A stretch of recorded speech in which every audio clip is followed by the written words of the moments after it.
सत साहिब सतगुरुदेव की जय। बंदी छोड़ कबीर साहिब जी की जय। बंदी छोड़ गरीबदास जी महाराज जी की जय। स्वामी राम देवानंद जी गुरु महाराज जी की जय हो।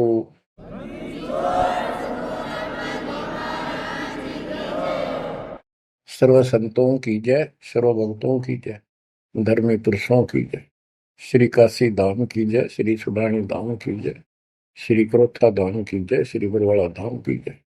सत साहिब बच्चों, परमपिता परमात्मा कबीर जी की असीम रजा से आप परमात्मा की महिमा सुन रहे हो, अमर कथा सुन रहे हो, सत्यनारायण कथा सुन रहे हो। परमात्मा कौन है, कहाँ प्रमाण है, उसका क्या नाम है, परमात्मा की हमको आवश्यकता क्यों है, यह सब जानकारी मूल ज्ञान के अंदर विद्यमान है जो आपको सुनाया जा रहा है। इसे सूक्ष्म वेद कहते हैं। ये सूक्ष्म वेद आपको सुनाया जा रहा है। हम हिंदू धर्म में जन्मे तो हिंदू धर्म के मूल शास्त्र हैं वेद और गीता, प्लस में इनके सपोर्ट में श्री 18 पुराण है। तो यहां पर हमने सबसे पहले ये समझना होगा कि वेद और गीता क्या है, पुराण क्या है। वेद गॉड गिवन ज्ञान है, गीता के अंदर भी वही ज्ञान चारों वेदों का सारांश है। इति सिद्धम के ये भी गॉड गिवन है। और पुराण क्या है, जैसा भी ब्रह्मा जी को चारों वेद मिले, क्योंकि परमेश्वर कबीर जी ने, सतपुरुष जी ने सूक्ष्म वेद भेजा था ज्योति निरंजन के अंतःकरण में, इसके कंप्यूटर में ईमेल कर दी थी। इसने उसमें से सतपुरुष की जानकारी कति निकाल दी, कहीं कहीं हिंट छोड़ दिए, वो हटाए नहीं जा सकते थे। वो इसलिए छोड़ दिया कि ये भी गुप्त रहता है, इसने कसम खा रखी है मैं कभी किसी के समक्ष अपने यथार्थ रूप में नहीं आऊंगा। बच्चों, ये कथाएं दास आपको 1994 से सुनाने लगा था। वैसे तो 1994-95 से तो सरेआम सत्संग सुनाता था, उससे पहले 10-20 वक्ताओं बिठा करके भी चर्चा किया करता था। ये सारी कथा परमात्मा कबीर जी ने जो बता रखी थी, गरीबदास जी ने अमर ग्रंथ में बता रखा था, वो सुनाया करता था। यही सृष्टि रचना कैसे हुई, इसने कैसे क्यों कसम खाई, दुर्गा को नीचे भेज दिया, आप गुप्त रहने लग गया, तो ये बात जचा नहीं करती 90% का है कि ये कोई बात है, दंत कथा है तो कहानी बना रखी है। भगवान ऐसे गुप्त क्यों रहेगा, भगवान ऐसे क्यों करेगा, ये भगवान है ही नहीं। भगवान तो श्रेआम आते रहे और आते हैं। ये भगवान ही नहीं है, ये परमात्मा ही नहीं है। परमात्मा गुप्त रहता है, नहीं, हम उसको पहचान नहीं पा रहे, इसलिए समस्या यह आ गई। इसने अज्ञान इतना गहरा कर दिया कि हम भगवान को सामने देखकर भी उसको पहचान नहीं पा रहे। इतना ज्ञान भर दिया हमारे अंदर, उसकी डेफिनेशन बदल दी। अब जब सृष्टि रचना दास ने अपने शब्दों में लिखी तो प्रमाण दिए सारे, परमात्मा की वाणी को सरल करके लिखा सृष्टि रचना। तो गीता गए 7 श्लोक 24 में और 25 में ये खुद कहता है गीता बोलने वाला कि मैं कभी किसी के समक्ष नहीं आता अपने रूप में, मनुष्य रूप में। मुझे ये श्री कृष्ण रूप में, व्यक्ति रूप में मान रहे, मैं कृष्ण नहीं हूं। मेरा ये अटल संविधान है, अनुत्तम सिद्धांत है कि मैं कभी किसी के समक्ष प्रत्यक्ष प्रकट नहीं होता, अपनी योग माया से छुपा रहता हूं। जब ये प्रमाण उन भक्तों को दिखाए जो कभी यहां भरे थे, कभी डांटे थे, ये कैसे हो सकता है, उनकी आंखें फटी की फटी रहेगी। तेरा गजब हो, 600 साल पहले लिखी वाणी, बोली वाणी आज सारी सत्य होगी। तो बात यहां उलझ गई थी। तो सबसे पहले आपने ये पहचान करनी होगी कि वेद क्या है और पुराण क्या है। पुराण सहयोगी शास्त्र है, वो उनमें कुछ ज्ञान इन ऋषियों का अपना अनुभव ज्यादातर है, कुछ ज्ञान वेद और गीता से संबंधित। जैसे रोच्य ऋषि की कथा एक अध्याय है, उसमें रुचि ऋषि एक साधक था, वेदों को ठीक सा समझा जैसा वो समझ सकता था, और उसमें लिखा था कि परमात्मा प्राप्ति के लिए एक मंत्र है, वो नथिंग एल्स, और कोई देव देव पूजा नहीं करनी, ना कोई धाम पूजने, और मनुष्य जीवन आत्म कल्याण के लिए प्राप्त होता है। वो ज्ञानी आत्मा था। उसने अपना जीवन वेदों अनुसार साधना में समर्पित कर दिया, ना कोई मकान बनाया, जंगल में रहने लग गया, फल फ्रूट खाकर अपना साधना करता। 40 साल की उम्र होगी। उसके चार पूर्वज पिता, पितामह, पर पितामह और तीसरा दादा, ये चार दिखाई दिए, और वो चारों पितर बने हुए थे। गीता अध्याय 9 श्लोक 25 में स्पष्ट किया है, भूत पूजेंगे भूतों को प्राप्त होंगे, पितर पूजेंगे पितरों को प्राप्त होंगे, देवता पूजेंगे देवताओं को प्राप्त होंगे, मेरी भक्ति करेगा मुझे प्राप्त होगा। तो उन्होंने पितर पूजे थे, कर्म कांड किए थे, भूत पूजे थे, तो ये चारों भूत बन गए प्रेत। रुचि ऋषि के पूर्वज चारों ऋषि थे, ब्राह्मण थे, वेद पढ़ते थे, और साधना वेद के विरुद्ध करते थे। यही तो परमात्मा कबीर जी और उनके बच्चे गरीबदास जी यही तो समझा रहे हैं कि वेद पढ़ने पर वेद न जाने, बातें पुराण 18, और ये उसे आन उपासना करें, भूल गए सृजनहारा। वो चारों के चारों गीता विरुद्ध, गीता मीन वेद, वेद के विरुद्ध साधना करके पितर बन गए। वो चारों पितर प्रेत दिखाई दिए। उन्होंने कहा कि हे बेटा ऋषि, हे बेटा रुचि, आपने विवाह क्यों नहीं कराया? हम चारों दुख पा रहे हैं, हम भूखे हैं, प्यासे हैं, कष्ट उठा रहे हैं, हम पितर बने हुए हैं, विवाह कराओ, हमारे पिंड भराओ, श्राद्ध निकालो, हमारी कर्म कांड करो ताकि हमें कुछ राहत मिले। रुचि ऋषि वेद के जानने वाले थे। उन्होंने कहा, हे पितामहो, वेद में तो कहा है कि ये कर्म कांड, पितर पूजा, आन उपासना, देव पूजा, ये मूर्खों की साधना है, अविद्या है, आप मुझे क्यों इसमें लगा रहे हो? वो चारों ऋषि कहते हैं ब्राह्मण के बेटा बिल्कुल सही है, वेद में कर्म कांड को अविद्या ही लिखा है, और बच्चे तू जिस मार्ग पर लगा है ये मोक्ष मार्ग है, और देखो हम दुख पा रहे हैं, हमारा कर्म कांड कर, हमारा छुटकारा करा। फिर बताते हैं पितर ये दे देंगे, पितर ये दे देते, पितर खाक दे देते, आप भूखे मरे। मार्कंडे पुराण से रोच्य ऋषि की उत्पत्ति कथा, ये अध्याय है, चैप्टर है।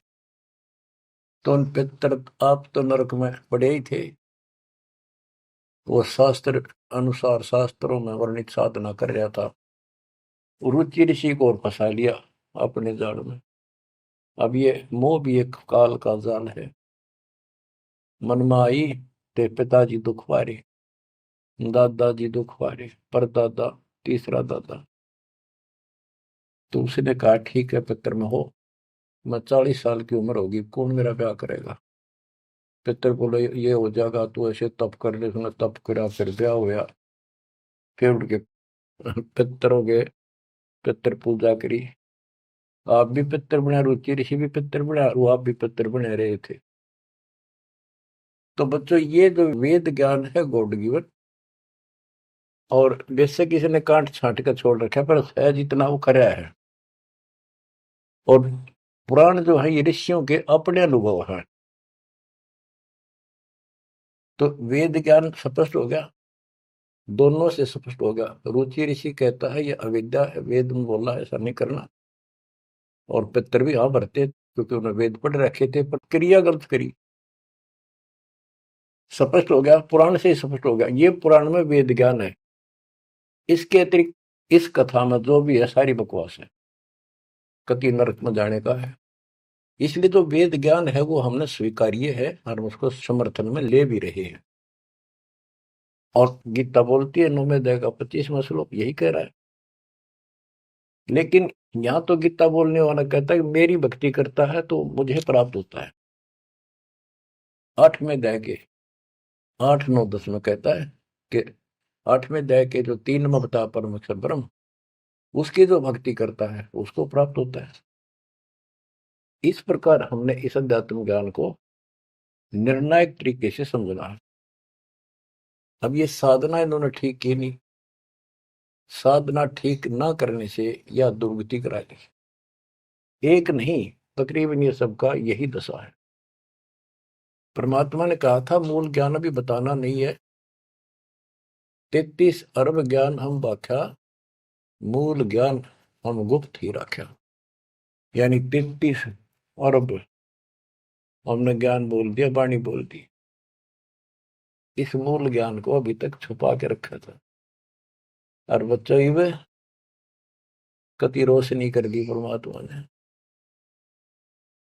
अब प्रसंग चल रहा है कि परमात्मा की पहचान नहीं हुई, और पहचान ना होने से हम सामने भगवान को देखकर भी स्वीकार नहीं कर पाए। अब ये अमर कथा चल रही है, ये सुनाता हूं संत गरीबदास जी के अमर ग्रंथ से, तथा कबीर सागर का सहयोग साथ में लिया जाएगा। सतयुग में सत सुकृत कै टेरा, त्रेता नाम मुनींद्र मेरा, द्वापर में करुणा में कहाया, कलयुग नाम कबीर धराया। गरीब अनंत कोट ब्रह्मंड में बंदी छोड़ कहाँ आए, सो तो एक कबीर है जननी जने नमाए। गरीब काशीपुरी कष्ट किया, उतरे अदर आधार, मोमिन को मुजरा हुआ जंगल में दीदार। बच्चों आपको बताया था कि द्वापर युग के अंदर सुदर्शन नाम के एक परमात्मा कबीर जी के परम भगत थे। उस समय परमेश्वर करुणा में नाम से प्रकट थे और वाल्मीकि जाति थी। सुदर्शन भी वाल्मीकि जाति से थे। इनके माता पिता परमात्मा कबीर जी यानी करुणामय जी की बात को नहीं माना, वो मरे गए। भगत चिंतित हुआ, बहुत चिंतित हो गया। तब कबीर साहब जानी जान तो थे ही, फिर उसके मुंह तक को आना चाह थे कि बेटा क्या बात होगी, मौत तो होया करे पर दो रहे थे, इस समय शरीर छोड़ ही देना चाहिए, चिंता ना कर। सभी ने जाना है। फिर उसने बताया प्रभु ये परमेश्वर, मरण की चिंता को ना, इनके कष्ट की चिंता है, इन आपकी शरण नहीं ली, असंग जन्म दुख पाओगे। बड़े अच्छे थे, दास को ठाई ठाई फिरा करते थे, कंधे बताते थे, लाड करते थे। वो बात याद आवा है, अब इनका क्या होगा। मैं इनका कोई उपकार नहीं कर पाया, मेरे पास भगवान मेरे साथ थे, मैं समझा नहीं पाया मुझसे क्या अपराध हुआ। यानी वो कमजोरी तो थी है उस समय। परमात्मा बोले बेटा चिंता ना कर, तेरे माता पिता ने मैं संभालूंगा और कष्ट नहीं पाने दूंगा, इनको मोक्ष भी दूंगा, आप विश्वास रखें। बस इतने कहे बात से सुदर्शन जी को तो 100% विश्वास था। कति शांत हो गए, दंडवत प्रणाम किया, सो शुक्र बनाए, निश्चिंत हुआ। ये है संकट मोचन कष्ट मंगल करण कबीर, पल में के कर देख, सेकंड में दुख दूर कर दिया, और निभाया भी उसको। तो बच्चों अपने उस वचन के आधार पर परमात्मा उस सुदर्शन जी के माता पिता से मिले। उनका पहला जन्म हुआ, मनुष्य का ब्राह्मण थे, 6-7 साल की उम्र के बच्चे रूप में मिले, 2 साल उनके साथ रहे। उनको समझाने की चेष्टा की, पर उल्टे बोले। एक दिन थप्पड़ मार दिया, परमात्मा अंतर ध्यान हो गए, बहुत रोए, बहुत रोए, तड़पते रह गए, हे भगवान थे, हे मालिक कित गए, सारा जीवन तड़प के खोया। वो कर्म बनाए, याद बनी, वाले खींचा बनी, यो भी एक स्मरण हो गया उनका। अगला जन्म में फिर वो जन्म हुआ मनुष्य का, ब्राह्मण ब्राह्मणी रूप में हुए, ब्याह हुआ, संस्कार से ही तो संस्कार जुड़े सारे। उसमें भी ब्राह्मण थे, अहंकार भरा पड़ा था ऊंच जाति का। पहले वह मरोड़ काटी, उनको मुसलमान बनवाया परमात्मा। ये इनका गौरी शंकर सरस्वती नाम था, और बड़ी अच्छी लगन थी। शिव जी की केवल शिव पुराणी कथा करते थे और किसी को नहीं मानते थे, ना को पाखंड करते थे, ना किसी को भ्रमित करते थे। कथा सुना दी, वो दान दक्षिणा आ गई, वो अपना स्वीकार किया, उसी से रोटी रोटी चलाते थे और दान भी करते रहते थे, क्योंकि पहले से वो सच्चा सुच्चा जीवन जीते आ रहे थे। संतान फिर भी नहीं हुई, तो उनकी महिमा काफी होगी, और ब्राह्मणों से उनकी महिमा ज्यादा होगी। भाई निस्वार्थ सेवा ये करे हैं, ना कोई लालच, ना मिसगाइड करते। काफी जनता, हिंदू लोग इनके दीक्षा लेने लगे। मुसलमानों को टेंशन यह होगी कि ये हिंदू धर्म का ज्यादा प्रचार कर रहा है, और जो कर्मकांडी पंडित थे उनको ये टेंशन होगी कि इसने हमारी रोजी रोटी बंद कर दी। वो उससे ईर्षा रखते थे और औरों को मिसगाइड करते थे, झूठ बोले क्या करेगा, ना कोई क्रिया बताता, ना कोई धर्म कर्म बताता, कथा सुना देता, इससे क्या होने का है। मुसलमानों को पता था कि सारा ब्राह्मण समाज इनसे दूर है, इनका कोई साथी नहीं, और ये हिंदू धर्म का प्रचार ज्यादा कर रहा है।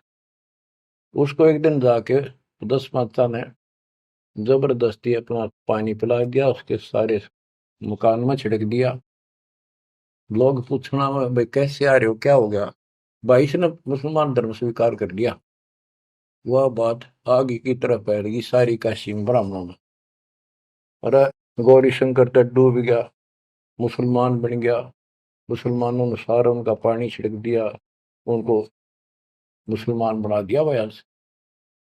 जब वह पंचायत होगी पंडिता की, बहिष्कार कर दिया, जात से निकाल दिया, धर्म से निकाल दिया, गंगा में स्नान करना बंद कर दिया, कोई नहीं जाएगा हिंदू उसके पास। अब रोजी रोटी की समस्या आ गई।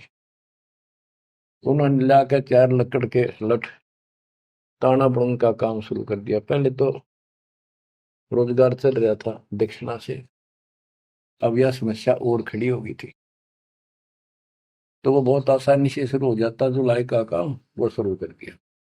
काफी वर्ष हो गए, कोई संतान नहीं हुई।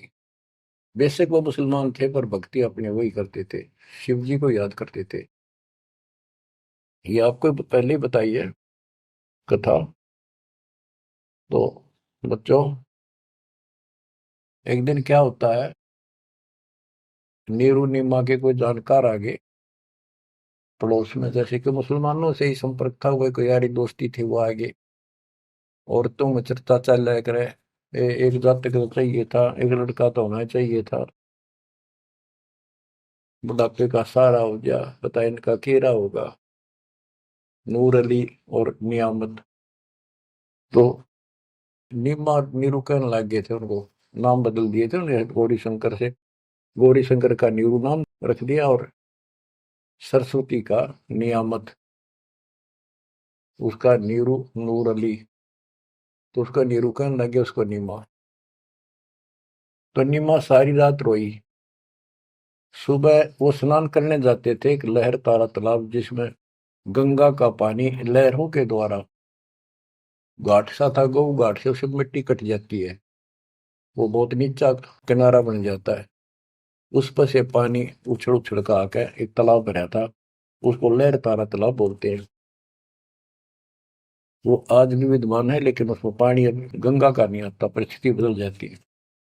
उसमें बहुत सुंदर मनोरम दृश्य था वहां का, स्वच्छ जल गंगा का भरा ही रहता था, कमल के फूल विकसित थे, आसपास बहुत सुंदर पेड़, हरे भरे छायादार वृक्ष भी लगे हुए थे।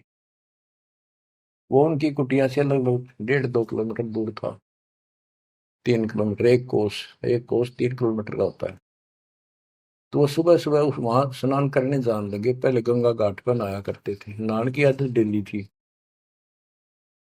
तो वहां तक घूम भी आते, स्नान भी कराते डेली, और शिव जी को याद करते थे, भक्ति करते थे।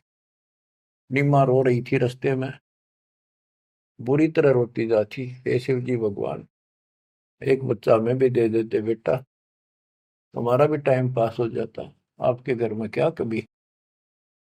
फूट फूट कर रो रही थी, चल रही थी।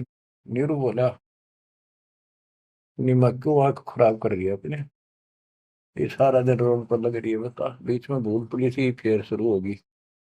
भगवान ने देना होता दे ही देते हो, पर कितनी होती है। कुछ तो जो भगवान करे ठीक ही है। वह रो ही रही थी, मान नहीं रही थी, फिर भी जैसे तैसे पहुंच गए स्नान स्थान तक। लहर तारा तालाब पर पहुंचे, फिर निम्मा नहा ली, बाहर आ गई, फिर नीरू स्नान करने गया।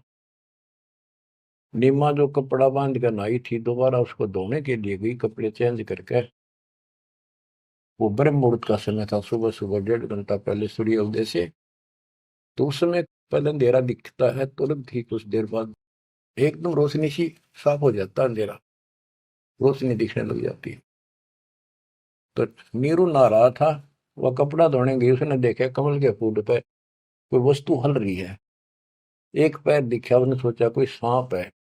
बहुत ध्यान से देखा तो जो बच्चा था, एक पैर हिला रहा था, नवजात शिशु। नीरू से कहा नीमा ने कि देखियो जी, बच्चा है, बालक है, लड़का है, कमल के फूल पर देखो। तो नीरू ने सोचा यार अच्छी पागल होगी, कितनी मेंटल होगी भैया बच्चे के मुंह में। नहाता नहाता कहता है, नीमा तेरा दिमाग खराब हो गया, अब तुझे पानी में बालक दिखने लग गए। नीमा कसक के साथ बोली, "ये देखो सच्ची को देख तो एक है।" जिस साइड हाथ करी थी देखा, वो थोड़ी दूर था उससे, 10 फुट का फैसला होगा। एकदम नीरू गया, कमल के फूल समेत बच्चे ने उठाकर नीमा को दे दिया, और नीमा उसे लाड करे, मुंह कर लावे, चूमे, और सौ शुक्र शंकर भगवान की गावे, सौ शुक्र मनावे। बीच का एक थोड़ा सा प्रकरण रह गया कि वहां पर एक अष्टानंद नाम का ऋषि, जो रामानंद जी का शिष्य था, उस समय के महान प्रचारक, हिंदू धर्म के एक नंबर के आचार्य थे।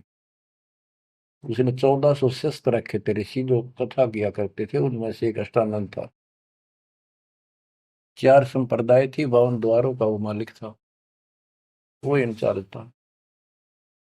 तो वो डेली वहां स्नान करने जाता था, वो दूसरी साइड में नहाता था, ये दूसरी साइड में नहाते थे, सरोवर बड़ा था। तो वो भी वहां स्नान करके उस प्राकृतिक सौंदर्य और भगवान के एकांत स्थान मान के भगवान की भक्ति करता था, शांति स्थान था। डेली जाता था, ध्यान लगाता था, कुछ समय भगवान की वहां भक्ति करता था, जैसे गुरु जी ने बता रखी थी। अष्टानंद जी जो ही साधना करने की चेष्टा, ध्यान में मगन होना चाहते थे, इतने में आकाश से एक प्रकाश का गोला आया। प्रकाश का गोला आया तो उसका ध्यान गया ऊपर को, उसको देखते उसकी आंखें बंद हो गई, इतना तेज नूर था। जब आंखें बंद हुई तो उसमें देखा कि एक बालक का रूप दिखा, बगैर प्रकाश का। जैसे हम सूर्य की ओर देखते हैं तो देख नहीं सकते, फिर आंखें बंद करते हैं तो अंदर प्रकाश रहित आकार दिखाई देता, सूर्य का गोलाकार। तो अष्टानंद को बड़ा आश्चर्य हुआ कि बालक प्रकाश दिखा, फिर बालक दिखा। फिर जब आंखें ठीक सी हुई, देखा तो प्रकाश एक कोने में जाके सिमट गया दूसरी साइड, जिस साइड में नीरू नीमा स्नान करने जाया करते थे। उससे पहले जब प्रकाश लहर तारा तालाब पर उतरा, सारा सरोवर जगमगा गया, इतनी रोशनी होगी। लोकति पत्ता पत्ता दिखा कमल के फूलों का। और जब उसमें सिमट गया, वो दूर था, उसने क्यों नहीं देखा के हो गया, कित गया। उसने अपने गुरु जी के पास उठ के आ गया, साधना नहीं करी, रामानंद जी के पास आए। उनसे पूछा, हे गुरुदेव, आज मुझे ऐसा अद्भुत दृश्य दिखाई दिया, ये मेरी भक्ति की उपलब्धि है या कोई भ्रम है मेरा। ऐसे ऐसे का आकाश से प्रकाश का गोला आया, मेरी आंखें उसके नूर को सहन नहीं कर सकी, मेरी आंखें बंद हो गई। बंद होने के बाद देखूं तो एक बच्चे का, बालक का रूप है, लड़के का। फिर कुछ नहीं दिखा। वो कोने में जाकर लहर तारा तालाब में समाप्त हो गया, अंतर ध्यान हो गया, नूर ही नहीं था। रामानंद जी को जैसी समझ थी, जैसा उन्हें अज्ञान सुन रखा था, अज्ञान सुन के ज्ञान में अंधे की बां गई, अंधे ने मारे कौन बतासी। अब जैसे ये ज्ञान सुन रहे थे वैसे चेलों को बताया करते थे, और बता दिया कि बेटा, ऊपर से जब अवतार गणाते हैं ना, भगवान अवतार लेता है, ऐसी लीला करता है, किसी माँ के यहाँ जन्म लेगा और फिर लीला करेगा जिस उद्देश्य को लेकर आते हो। ना कोई भ्रम है, ना ही तेरी भक्ति की उपलब्धि है, ये ऐसा होता है। तो इनको यही पता था कि रामकृष्ण अवतार आए, माँ का जन्म लेते हैं इनके भगवान। और गरीबदास जी कहते हैं, गरीब अनंत कोट ब्रह्मंड में बंदी छोड़ कहाँ आए, सो तो एक कबीर है जननी जनेन माए। तो रामानंद दृष्टानंद की तो वही बात फैसला। अब नीरू नहा रहा था, नीमा उस भगवान से लाड कर रही थी, सो शुक्र अपने भगवान शंकर के बना रही थी। जगत का पेखड़ा पेख्या, धनी का नाम ना लेखा। बच्चों, इसने कोई लेना देना नहीं था इस बात से भाई मेरा नाम ले, विष्णु का ले, शंकर को किसी को क्रेडिट दे, पर इनमें इनकी आस्था बनी रहा भगवान में। ये चाहूं थे दाता आज तक। नरसिंह रूप लेकर ना कुछ मारा नक्षपु, विष्णु को क्रेडिट कोई बात नहीं, चलन दो, बतेरे दिन चल गई इनकी, अब सारा क्लियर हो जाएगा। मूसल को 3-4 साल का बाल के उठा नहीं सकता, ये तो कभी बच्चे थे उस दाता के। फिर भी अब बच्चों देखो, वो मालिक अपना बाप है, माँ भी वही है और पिता भी वही है। वो दोनों तरफ से दुखी है हमारे लिए, उसमें इतना मोह है। माँ का मोह बालक में घना, पिता का मोह माँ का उससे बहुत घना। और भगवान का उन दोनों वाला, माँ भी है वो हमारी, पिता भी। इसलिए तो दुखी हो रहा है ना, क्या जरूरत थी उस पानी में वहां का प्रगट होने की से, भूतावास के अंदर जंगल में अपनों के लिए मरता। अब बच्चों, परमात्मा ने अपनी महिमा नहीं बनानी थी, उसने तो आस्था रखनी थी भगवान में, इनकी आस्था बनी रही। बच्चों, अब हमें ज्ञान हो गया कि वो भगवान है जिसको नीमा सीने का लगाए खड़ी थी, लाड कर रही थी, प्यार कर रही थी, उस समय उसके शरीर की स्थिति कैसी होगी। गीता अध्याय 18 श्लोक 62 में कहा है कि उस परमेश्वर की शरण में जा तू, उसकी कृपा से तू परम शांति को और सनातन परम धाम को प्राप्त होगा। वो सुख सागर है और वो असंग ब्रह्मांड का स्वामी। अरे गोदी में कितनी पुण्यात्मा है वो बच्चों, एक हिसाब लगाओ। उस मालिक का नाम लेने से कितनी खुशी होती है, शरीर में अलग से एक लहर दौड़ती है। और वो बहन उसको सीने से लगा रही, मुंह चूमे, लाड करे, कितना मोह हो गया। सो सको रे शंकर भगवान, हे भोलेनाथ, बड़ी दया करी। इतने में नीरू स्नान करके आ जाता है। उसको लोक लाज के हिसाब से उसने विचार किया अपने मन में, और वो नीमा के सामने व्यक्त किया कि नीमा, हम इस बच्चे को लेकर घर नहीं चलेंगे, क्योंकि समाज के लोग ये कहेंगे ये किसी का चुरा लाए, ये कहेंगे इसके माता पिता बताओ वहां छोड़ के आवांगे, हम बतावा कितने, हम कहेंगे कमल के फूल पे, वो मानने नहीं। यह सारी बात उल्टी हो जाएगी। अब तक पहले तो मुसलमान बने, अब इनसे भी निकाल दिया जाएंगे, हमें काशी से निकाल देगा राजा कि तुम बच्चे चुराते करते हो। निमा बोली, जी कुछ भी कहो, मैं इस बच्चे बिना जी नहीं सकती। पता नहीं इसने कैसे मोहित कर लिया मेरे को। मैं प्राण छोड़ सकती हूँ, मैं देश निकाला ले लूंगी, देश काम छोड़ दूंगी पर बालक नहीं छोड़। निम्मा का अटल फैसला सुन के नीरू को जिंदगी में पहली बार दुख हुआ कि अकती जितनी होगी मैं इसकी सारी मानता हूँ या एक भी नहीं मानती मेरी। और कितना दुख हो जाएगा कि तो जावांगे मेरे दोस्त था 60 साल की उम्र होगी। कहाँ टूक मांग कर खावांगे क्या करेंगे सोच आर ला इसने। अंत में दुखी होते रोते हुए ने कहा मैं तेरे एक मारूंगा थप्पड़ ऐसा तो मानती नहीं पटक इसने नीचे। आज तक मैंने तेरे तेरे हाथ भी नहीं गिरा था क्योंकि हमारा संतान नहीं थी। मैं चाहता था इसको कष्ट ना हो पर तू जमा जद्दी होगी। जब उसने हाथ करना चाहा तो परमात्मा बोले गोदी में कि निम्मा नीरू मोमिन तुम्हें कुछ नहीं होगा। मैं तुम्हारे कल्याण के लिए आया हूँ और मुझे घर ले चलो। कुछ नहीं होगा कोई कुछ नहीं कहेगा। अब नीरू ये बात नहीं समझ पाया था कि कुछ ना होगा पर होगा जरूर। उसने सोची वो तो होगा सो होगा ये मनमान इसमें कोई भूत प्रेत पितर कोई जंत बोल रहा है यू तो नाड़े मार देगा। वो डर गया उठा कर अपनी चदरी आगा आगा हो गया। अब लड़का बच्चा लेकर गए अपने घर। आसपास के अड़ोस पड़ोस से आ गए लड़का इतना सुंदर है। आज तक देखा नहीं इतना सुंदर बालक तो इतना चमक इतना खिला हुआ चेहरा। लोग इकट्ठे हो गए काशी की औरतें ना गीत गाती हमें। वो तो भूल भाल गए कितने लहर किसका था तो उन्होंने बता ही दिया ऐसे ऐसे था बाकी कोई नहीं पूछा था कि इतना सुंदर बालक। मालिक की कृपा करा के वो दी बदल दे।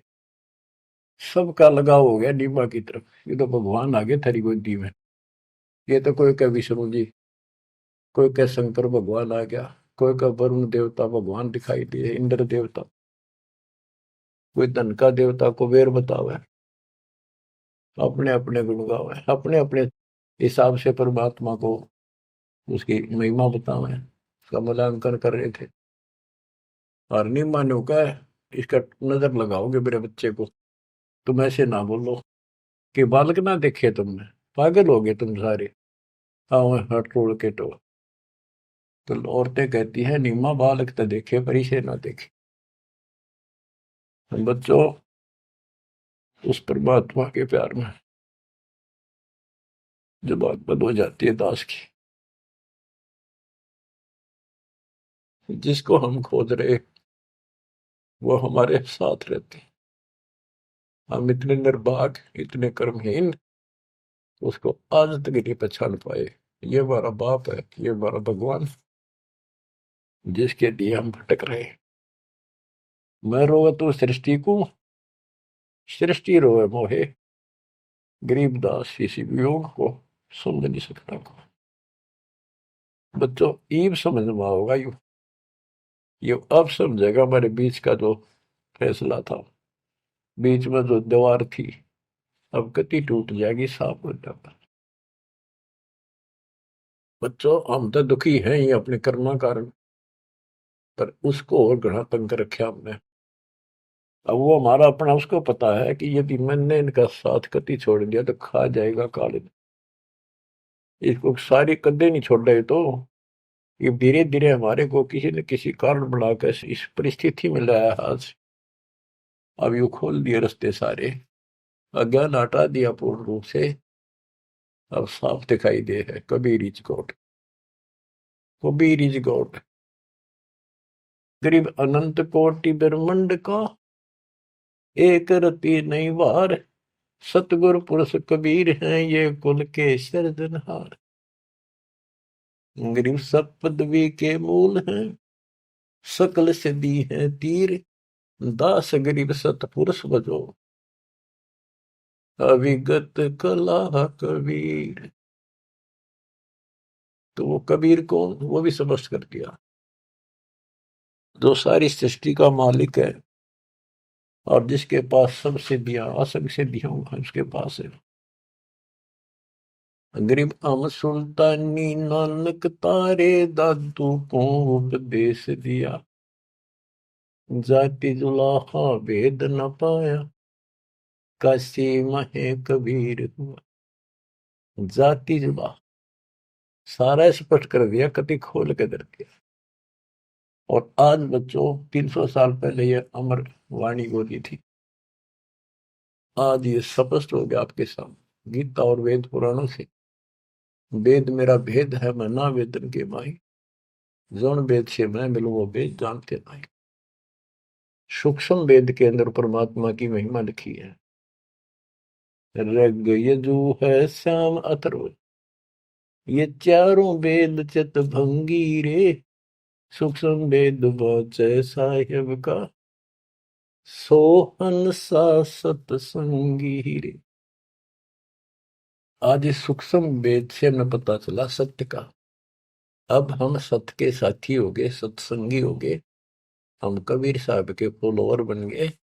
वो सच्चे परमात्मा परम अक्षर ब्रह्म के हम शरण आगे, उस शरण हमें प्राप्त होगी।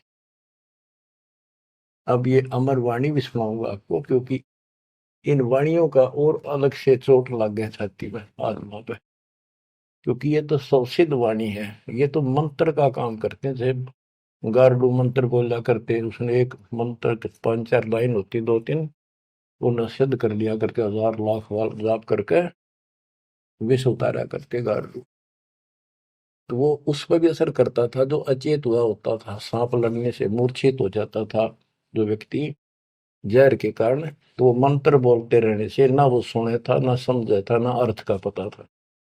उसके बार बार उस मंत्र का उच्चारण करता था, 10, 20, 50, 100 बार, उससे वो विष उतर जाता था और सचेत हो जाता था। तो बच्चों, हमारी आत्मा पर पाप कर्मों का और अज्ञान का ये विष काफी दिन से चढ़ा हुआ, हम कभी अचेत पड़े। हमने इस अज्ञान को इतना ग्रहण कर दिया कि हमने ये मान लिया जन्म मृत्यु और ये प्रोसीजर तो सारा गेलो है, ये ऐसा ही प्रोसेस होगा इस जिंदगी का। और ये 4 ईंट लाके कि तमाता धोखे जाते, उसी को सब कुछ मान रखा। तो बच्चों, ये है वो अमर ज्ञान, सूक्ष्म वेद, सवसिद्ध वाणी है एक, जो गरीबदास जी के मुख से उतारी थे। ये गारुड़ के मंत्र की तरह असर करेंगे हमारी आत्मा। जैसे उस गारुड़ के मंत्र को कोई और पढ़ कर सुनावे, उससे असर ना हो, वो तो उसी के मुख से काम करेगा, क्योंकि उसमें वो सिद्धि हो रही है। तो संत गरीबदास जी के मुख से उच्चरित वाणी फिर उसका दास अधिकारी है, और दास के मुख से आप सुनोगे, वो आपकी आत्मा पर उतना असर करेगी। यानी इससे और अलग से कसक और ताकत आओगी आत्मा में, केवल वाणी के सुनने मात्र से।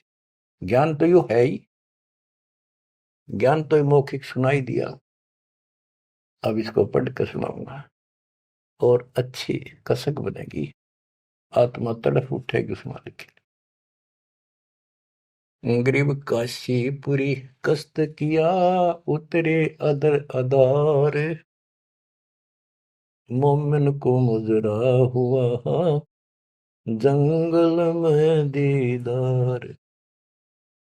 ग्रीव कोटि किरण शशि भान सुधा, आसन अदर विमान, पर सतपूर्ण ब्रह्म को शीतल पिंड हरु प्राण।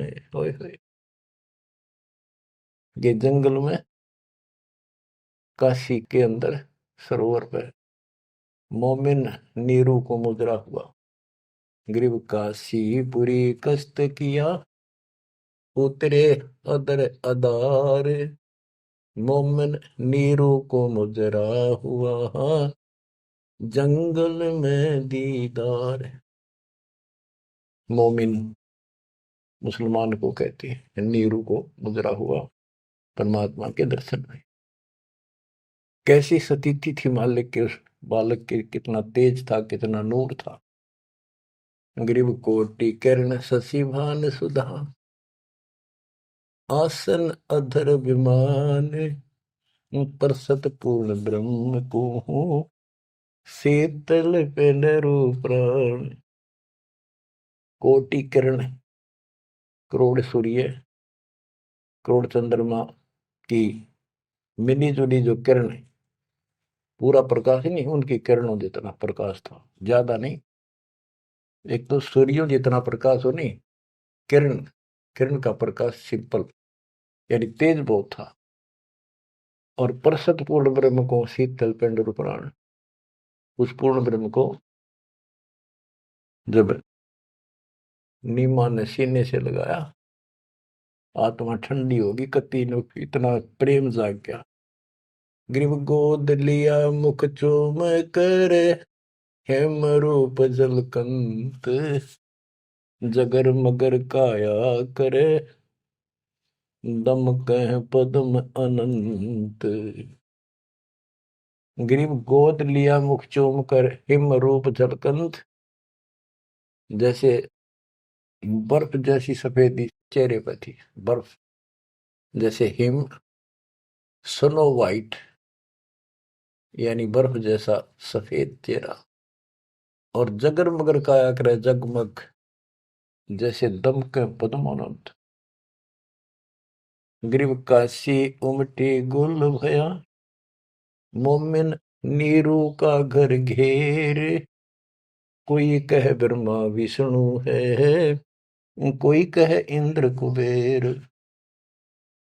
ग्रीव कोई कह वरुण धर्मराय है, कोई कोई कहते ईश, 16 कला सुबान गति, कोई कहे जगदीश। ग्रीव भक्ति मुक्ति ले उतरे, मिटन तीनों ताप, मोमिन कह डेरा लिया, कहे कबीरा बाप। क्या कहते हैं? भक्ति और मुक्ति का सच्चा मार्ग लेकर मालिक प्रकट हुए, उतरे, ऊपर से चलकर आए गति करके, जैसे वेद प्रमाण करते कि परमात्मा ऊपर के लोक में रहता है, वहां से गति करके नीचे आता, अच्छी आत्माओं को मिलता है, उनको भक्ति की सच्ची राह बताता है। तो अपने उसी सिद्धांत अनुसार परमेश्वर नीचे प्रकट हुए।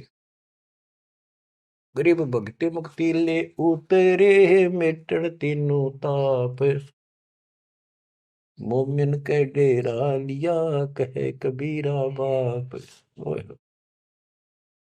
अब क्या बताते हैं संत गरीबदास जी के भक्ति मुक्ति ले उतरे, मिटन तीनों ताप, मोमिन के घर एक मुसलमान के आके डेरा लिया, और उस मोमिन नीरू को कबीर जी अब्बा जान यानी पिताजी कहते थे, बाप क्या करते।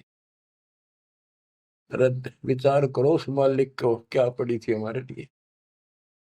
वो तो लीला करनी थी क्योंकि अपने बच्चे के वचन भी पूरे करने थे, और हमारे लिए ये ज्ञान भी देना था, एक प्रमाण भी देना था कि इस समय में हम पहचानते, इसी कारण से तो पहचाने जो लीला मालिक कर गए।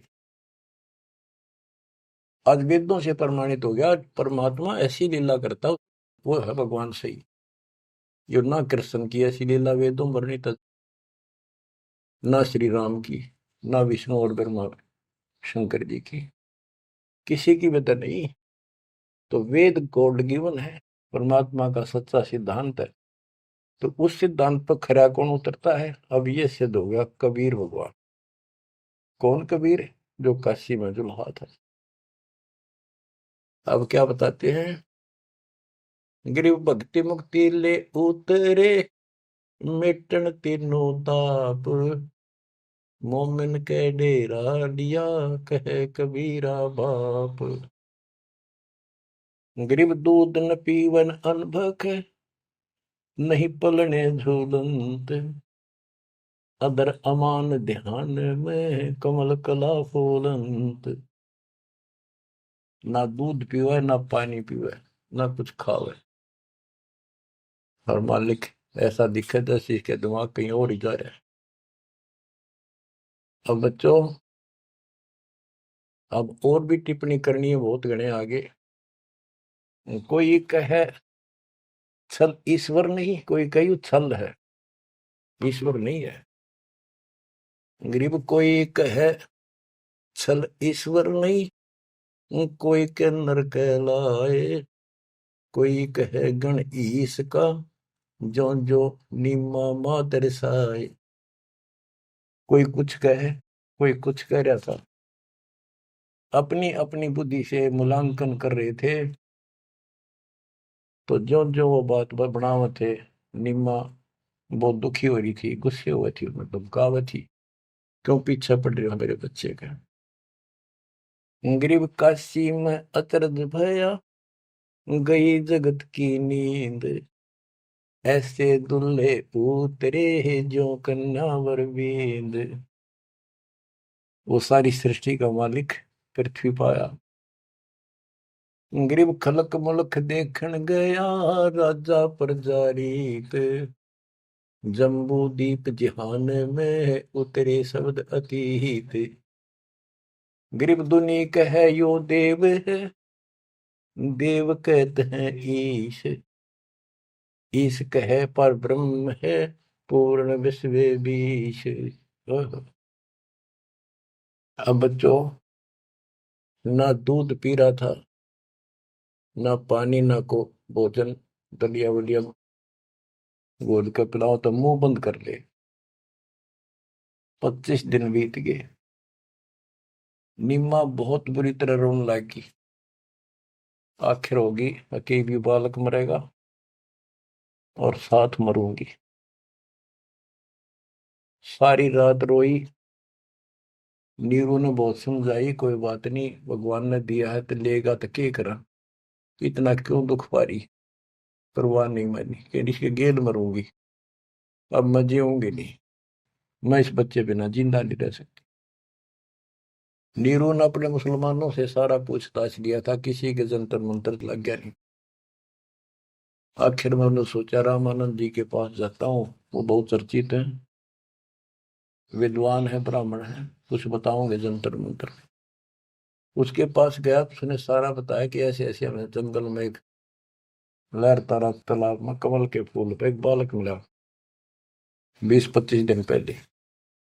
ए ब्राह्मण जी, वो बालक कुछ खाता पीता नहीं, कुछ दया करो, कोई बताओ, विधि बताओ तो जो हम करें, हमारा बच्चा जीवित रहे, कुछ खावे पीवे। रामानंद जी से भी मालिक ने बुलवाया। रामानंद जी बोले, तुम्हारा बच्चा कोई सच्चा सुच्चा ब्राह्मण पैदा हुआ है, और ये कोई कुंवारी गाय दूध लाओ, कुंवारी बछिया ले आओ, एक बछिया जिसके साथ बैर ना लग गया हो, और वो अपने आप दूध देगी, उस बच्चे के पास खड़ी कर दिए। नीरू ने सोचा बकवाद करे या कोई बात करे, मैं मुसलमान हूं बन गया, इसलिए इसने मेरे को ठीक से जवाब दिया नहीं। तो इस प्रकार वो मन मार के वापस आ रहा था, और उधर से उसने निम्मा का रुदन दिखाई देता, रोए थी। उधर से उसकी पुकार सुनकर परमात्मा की कृपा से, क्योंकि वो शिव जी को याद कर रो रही थी, हे भगवान शिव जी, आपने ऐसा अनमोल बालक दिया, हे परमात्मा इसका अच्छा ना देते, अब ये मरेगा, साथ मैं मरूंगी। ऐसा विलाप कर रही थी, तो भगवान ने, कबीर साहब ने प्रेरित किया, शिव जी ऊपर से आया, शिव लोक से एक ब्राह्मण रूप बना के वहां आ गया और पूछा, माई क्यों रो रही है। एक साधु रूप बना के आ गया। तो माई रोती रोती बोली कि हे ऋषि जी, हे ब्राह्मण, हे साधु, मेरा दुख बहुत लंबा चौड़ा है, मेरी ना सुनोगा था आप भी रोओगे। नो कह के फिर रोने लगी, बुरी तरह रोती रही, रोती रही। भगवान शिव जी बोले, माई ऐसे कहते हैं, अपना दुख दूसरे के साथ जा कर देना तो हल्का हो जाया करे, बता दो कुछ तो, मैं भी कुछ जानू हूं, बता दूंगा। तो उसने बताया कि ऐसे ऐसे में भगवान शिव जी ने हमारे को बच्चा दिया, कमल के फूल पर पाया, आज यूं ना खाता पीता 25वां दिन हो गया और मरेगा। शिव जी बोले, माई मुझे ला, देखा तेरा बेटा कहाँ है, वो लाई उठा के साधु के चरणों में रखना चाहा। वो परमात्मा वहां से उठे और साधु के सिर के बराबर हवा में लटक गए। हवा में ऐसे ऐसे लेटे लेटे, जैसे बच्चा लेटा होता है, ऐसा कैसा। तो नीमा को अचरज हुआ कि सचमुच ये महात्मा गजब का है, इसने बच्चे पर ये चमत्कार करके हवा में उड़ा दिया। तब परमात्मा बोले, शिव जी इनको कहो एक कुंवारी बछिया ले आओ, कुंवारी गाय बछिया, और उसके ऊपर अपना हाथ रख दिए, एक कोरा बर्तन मंगा लिए, ताजा कति कुमार से ताजा लाना, उसके नीचे रख दियो, ये उसको भर का अपना बंद हो जाएगा। इतने में नीरू आ गया। नीरू भी ये बात सुन रहा था, खड़ा खड़ा आके खड़ा हो गया था, बात हो रही थी। तो शंकर भगवान जी साधु रूप में कह रहा है नीमा को कि तेरा पति कहाँ है? अब जी अभी आ जाता है, बाहर गया है। नीरू आ गया, कहाँ जी बोलो कि एक कुंवारी गाय ला, तेरा बेटा वो कुंवारी गाय का दूध पिएगा। अब रामानंद जी की बात तो उसका यकीन नहीं हुआ था, पर यह महात्मा भी यही कह रहा है। फिर पक्का विश्वास हो गया। वो बछिया लाया, साथ में एक छोटा सा बर्तन ले आया मिट्टी का, गाय के नीचे पात्र रख दिया, शिव जी ने ऊपर हाथ रख दिया, मोटे मोटे सतन हो गए, अपने आप दूध चल पड़ा। वो पात्र भर का दूध बंद हो गया। तो मालिक ने वो दूध पिया। उसके बाद वो गाय डेली दूध देने लगी। बच्चों, ये दूध सतलोक था, उस दाता का आहार। ये लीला दिखानी थी दाता ने, 7 बार चर्चा करी और शिव जी को भी बहुत कुछ कहा, कबीर सागर में, और विस्तार से प्रमाण है। बच्चों, आप सुन रहे हो सत्यनारायण कथा। ग्रीव शिव उतरे शिवपुरी से, अवगत बदन विनोद, मैं के कमल खुशी बहे, लिया ईस को गोद। ग्रीव नजर नजर से मिल गई, किया ईस प्रणाम, धन नीरू मोमन धन नीमा, धन काशे निकाम। ग्रीव 7 बार चर्चा करी, बोले बालक बहन, शिव को कर मस्तक धैर्य, ला मोमन एक धैन। ग्रीव अनब्यावर को दूहत है, दूध दिया तत्काल, पीवे बालक ब्रह्म गति, ता शिव भय दयाल। बच्चों, कबीर सागर के अंदर ज्ञान सागर एक अध्याय है, उसके प्रश्न नंबर 74 पर इस प्रकार वर्णन है। सुत काशी को ले चले, लोग देखन तात आए, अन पानी बख्शे नहीं, जुल्ला सोप जनाए। तब जुल्हा मन कीन दीवाना, रामानंद सो कहा उत्पाना। मैं सुत पायो बढ़ा गुणवंता, और कारण कौन बखे नहीं संता। रामानंद ध्यान तब दारा, दुल्ला से तब वचन उचारे।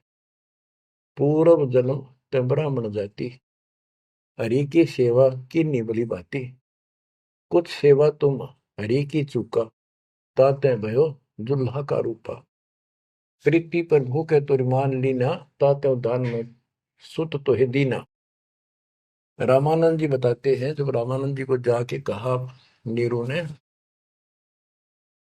कि महात्मा जी ऐसे ऐसे मुझे लड़का मिला जंगल में, और वो खाता पीता कुछ नहीं, कारण बताओ। तो रामानंद बोले, पहले तुम ब्राह्मण जाति में थे, भक्ति बहुत करते थे, लेकिन भगवान की कोई भक्ति में कोई गलती बन गई, जिस कारण से तुम इब्नुल्लाह के रूप में जन्मे हो, और परमात्मा ने तेरी फिर भी पुकार सुन ली, इसलिए जंगल में तेरे को पुत्र दे दिया। नीरू ने कहा कि हे प्रभु, दस कीनो तस पायो, आरत हो तो दर्शन आयो, सो कहिए उपाय गुसाई, बालक अक्षु दावंत कुछ खाई। कि मन दिशा करी उसी भरली, मेरे तक कर्म फूट के, मैं जैसा भी हूँ ठीक हूँ, आरत संकट में तेरे पास आया, कुछ दया करो जिसते भी बालक कुछ खा ले। रामानंद युक्ति उचारा, तब सुत कोई ज्ञानी अवतारा। बच्चिया जाही बैल नहीं लागा, सो लाई ठाड़ करोते जागा। एक बच्चिया लाओ जिसका बैल न लगे हो, और ऐसा ही किया गया। तो उन्होंने दूध पिया, बच्चिया लाएगी, वो आपने छोड़ दिया।